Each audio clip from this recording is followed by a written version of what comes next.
Selamat pagi Bapak Ibu dan Saudara-saudara yang dikasihi dan mengasihi Tuhan. Kita berjumpa lagi dalam doa pagi online GKI Samanhudi pada pagi hari ini. Berharap bahwa Bapak Ibu semua ada dalam keadaan yang baik, dalam keadaan yang kuat untuk menjalani hari-hari hidup dan penuh dengan sukacita. Kalau mungkin sedang bergumul dengan satu dua hal, sedang mengharapkan satu dan dua hal, sedang ada pada situasi-situasi yang mungkin tidak ideal, kiranya saudara boleh terus merasakan kehadiran Tuhan dan kesadaran akan hadirnya Tuhan boleh menopang saudara-saudara untuk terus melangkah dalam iman dan pengharapan akan Tuhan. Mari saudara kita siapkan hati dan hidup kita untuk bersama-sama masuk dalam doa pagi pada hari ini. Mari kita memulainya dengan saat teduh sejenak. Mari kita mulai.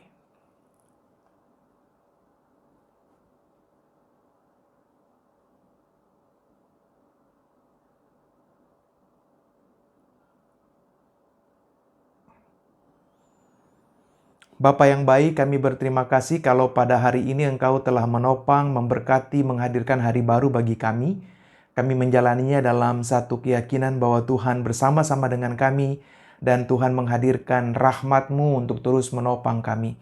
Pagi ini kami memulainya dengan bersama-sama mendengarkan firman Tuhan. Dalam sapa doa pagi pada hari ini, Tuhan memberkati kami semua agar dalam tuntunan Roh Kudus kami dimampukan untuk mengerti dan memahami firman-Mu, tapi juga punya kerinduan untuk menyatakannya dalam hidup kami. Tolong hamba-Mu sebagai pemberita firman agar apa yang disampaikan boleh sungguh berkenan kepada Tuhan, dan Tuhan juga menopang kami semua agar hidup kami berjalan pada jalan kehendak-Mu. Terpujilah nama-Mu sekarang sampai selama-lamanya. Dalam nama Yesus Kristus, Tuhan dan Juru Selamat, kami sudah berdoa. Amin. Bapak, Ibu, dan Saudara yang dikasihi Tuhan, bacaan kita pada pagi hari ini diambil dari Kisah Para Rasul pasal 22, ayat 22 sampai pasal 23 ayat yang ke-11. Kisah Para Rasul pasal 22, ayat 22 sampai pasal 23 ayat yang ke-11. Saya bacakan bagi kita. Rakyat mendengarkan Paulus sampai kepada perkataan itu. Tapi sesudah itu mereka mulai berteriak, katanya, "Enyahkan orang ini dari muka bumi, ia tidak layak hidup." Mereka terus berteriak sambil melemparkan jubah mereka dan menghamburkan debu ke udara. Karena itu kepala pasukan memberi perintah untuk membawa Paulus ke markas dan menyuruh memeriksa dan menyesah dia, supaya dapat diketahui apa sebabnya orang banyak itu berteriak-teriak sedemikian terhadap dia. Tetapi ketika Paulus ditelantang untuk disesah, berkatalah ia kepada perwira yang bertugas, "Bolehkah kamu menyesah seorang warga negara Rom, apalagi tanpa diadili?" Mendengar perkataan itu, perwira itu melaporkannya kepada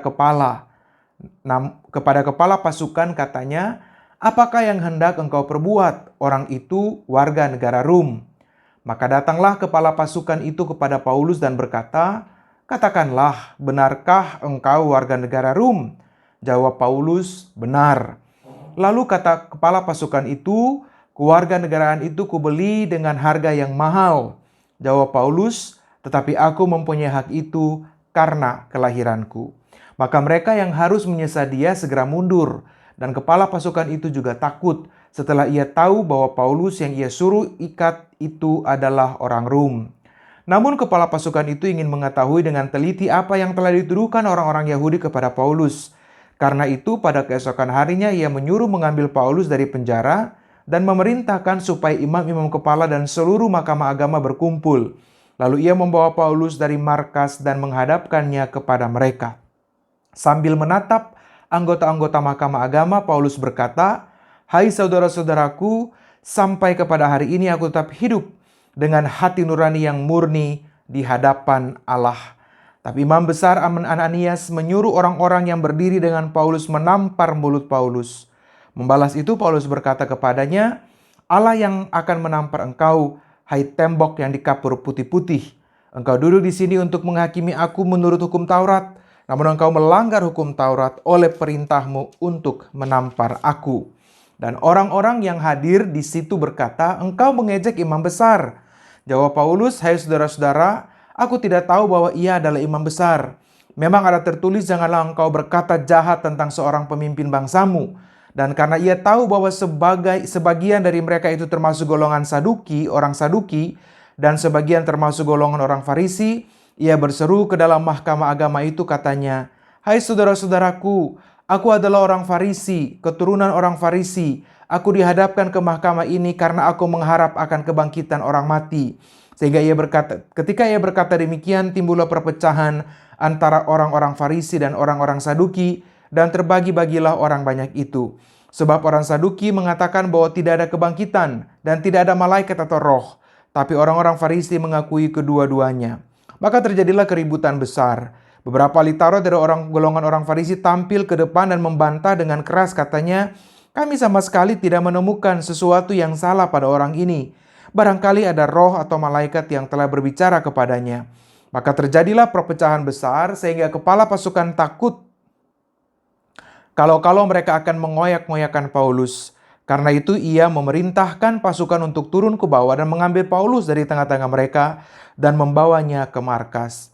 Pada malam berikutnya, Tuhan datang sendiri di sisinya dan berkata kepadanya, "Kukuatkanlah hatimu, sebab sebagaimana engkau dengan berani telah bersaksi tentang aku di Yerusalem, demikian jugalah hendaknya engkau pergi bersaksi di Roma."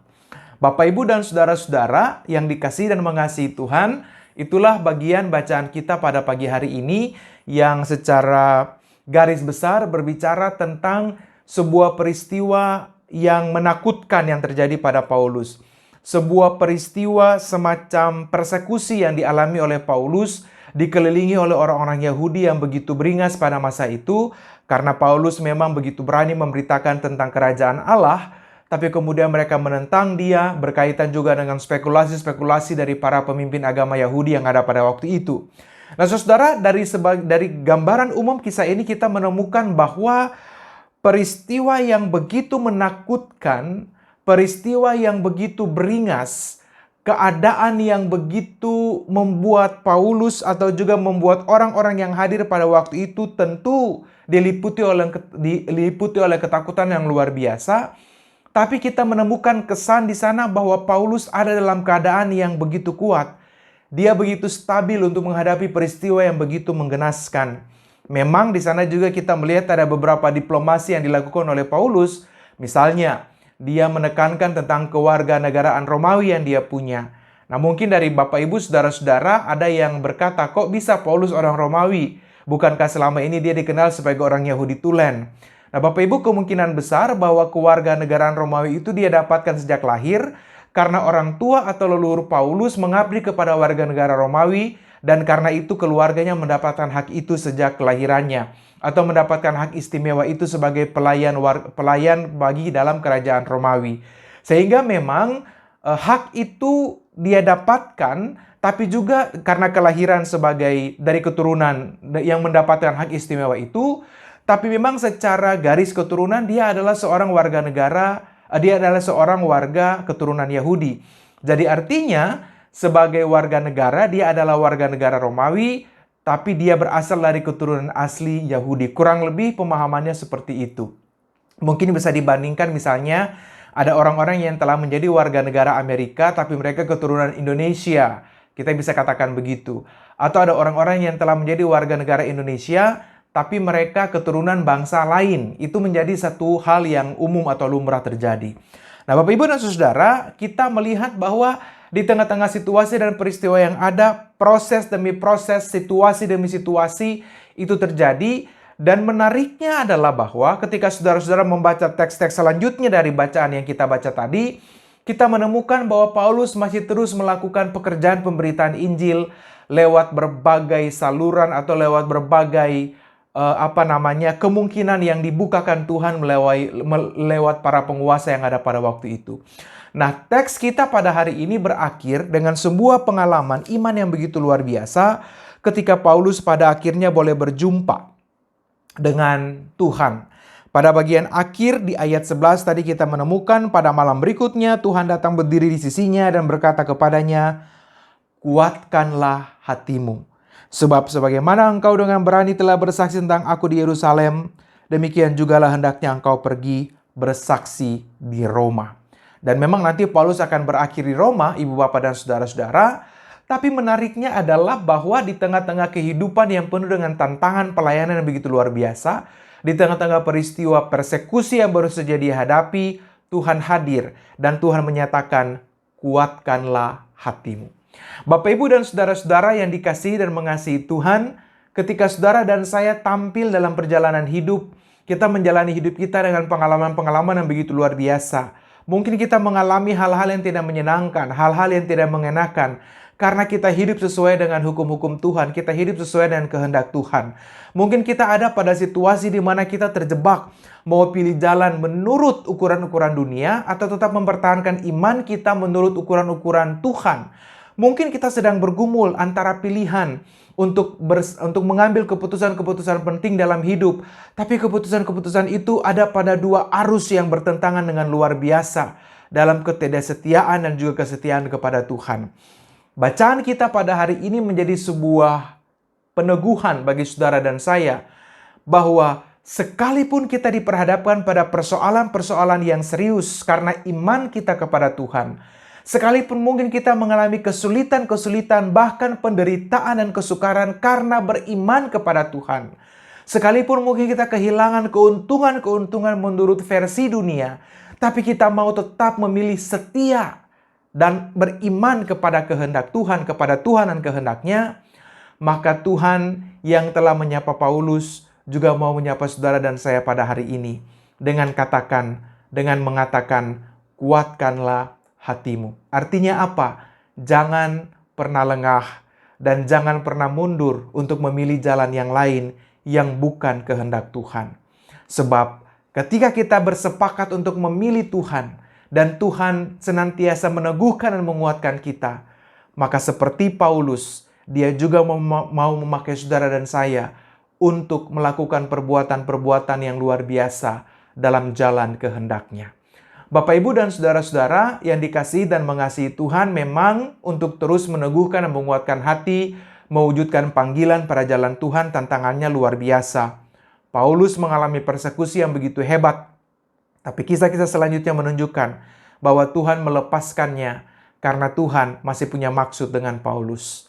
Oleh sebab itu, ketika pada waktu-waktu ini boleh jadi saudara dan saya sedang bergumul dan berjuang, atau mungkin kita ada pada kegalauan tertentu di antara pilihan, maka firman Tuhan menyapa kita semua, kuatkanlah dan teguhkanlah hatimu, pilihlah jalan Tuhan dan kehendaknya. Mungkin saudara ada pada pertaruhan, mau terus mempertahankan kehidupan yang taat pada Tuhan atau tidak.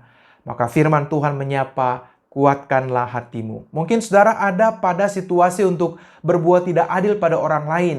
Mungkin karena benci, mungkin karena marah dan seterusnya, karena telah dilukai dan seterusnya. Tapi firman Tuhan pada hari ini meneguhkan kita, kuatkanlah hatimu supaya tetap memilih jalan Tuhan dan suara Tuhan serta kehendaknya. Mungkin saudara telah lelah dengan kehidupan pernikahanmu dan saudara sedang bergumul dan berjuang untuk memilih. Tapi firman Tuhan meneguhkan kita, kuatkan dan teguhkan hatimu. Pilihlah jalan Tuhan di tengah-tengah tantangan dan pergumulan yang ada.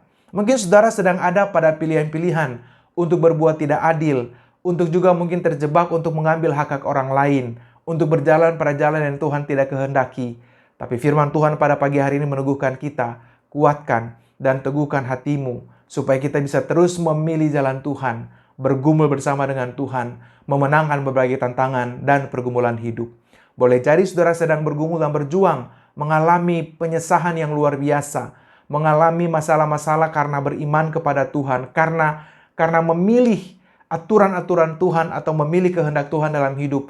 Dan karena itu mungkin saudara mengalami pengalaman yang tidak menyenangkan, saudara mengalami kesulitan demi kesulitan, hambatan demi hambatan, tantangan demi tantangan, bahkan juga mungkin kesukaran demi kesukaran. Bahkan mungkin bukan cuma saudara-saudara, tapi juga orang-orang yang dekat dengan saudara, keluarga saudara, boleh jadi juga mengalami pergumulan yang sama. Dan firman Tuhan hari ini meneguhkan kita, kuatkanlah hatimu, sebab Tuhan ada bersamamu.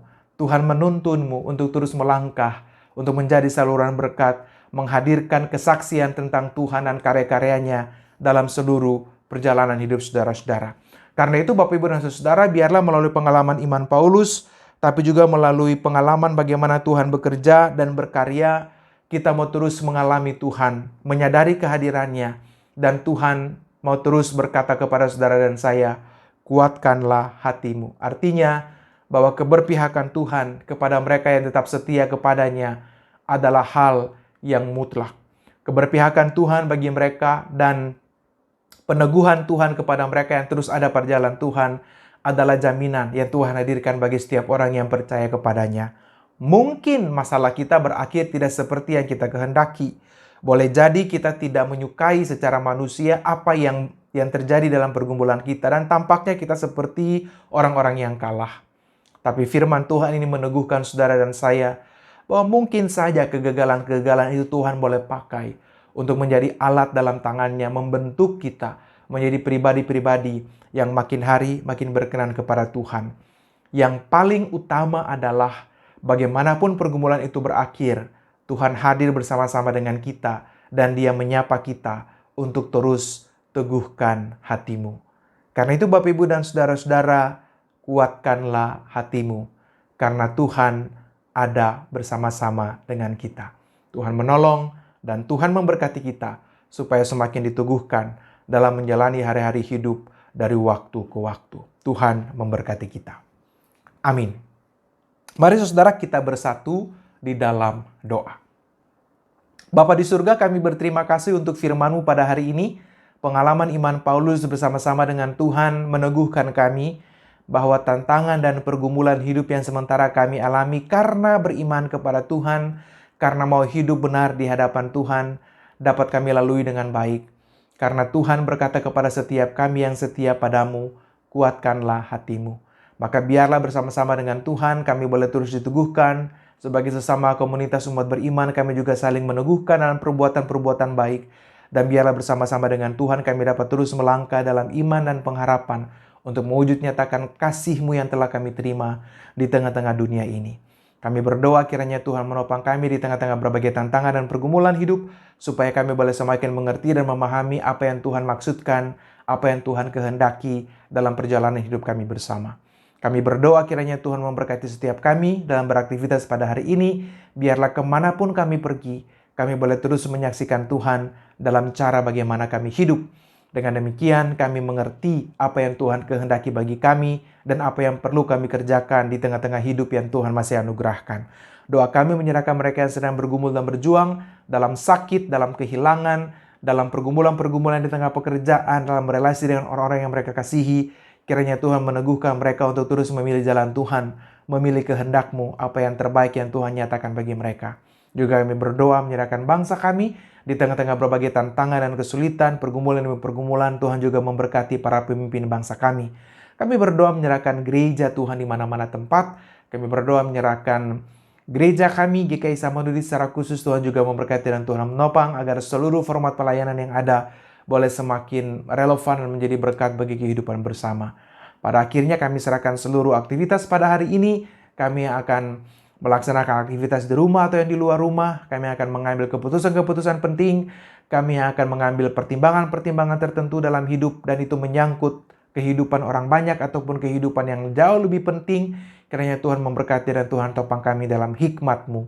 Dan yang paling utama adalah kami mengalami jaminan Tuhan pada hari ini. Manakala kami berjalan seturut dengan kehendak-Mu, maka Tuhan menguatkan kami dan Tuhan meneguhkan kami. Kiranya kami boleh terus ada dalam semangat dan sukacita, karena kami tahu bahwa kami tidak pernah berjalan sendiri, tapi kami berjalan bersama-sama dengan Tuhan. Terpujilah nama-Mu sekarang sampai selama-lamanya. Dalam nama Yesus Kristus, Tuhan dan Juru Selamat, kami berdoa dan memohon, lalu biarlah anugerah dan sejahtera dari Allah Bapa dalam Kristus, dalam tuntunan Roh Kudus, menyertai, memberkati kami semua dari sekarang sampai selama-lamanya. Amin. Bapak, Ibu, dan Saudara yang dikasihi dan mengasihi Tuhan, selamat pagi, selamat beraktivitas. Ingat, Tuhan hadir bersama-sama dengan kita, Tuhan ada pada kita. Karena itu, kuatkanlah hatimu dan teguhkanlah hatimu untuk terus berjalan pada jalan dan kehendak Tuhan. Tuhan memberkati dan Tuhan menopang kita semua. Bagi Bapak Ibu yang memiliki pergumulan khusus dan ingin didoakan, bisa menghubungi rekan-rekan pendeta di nomor berikut.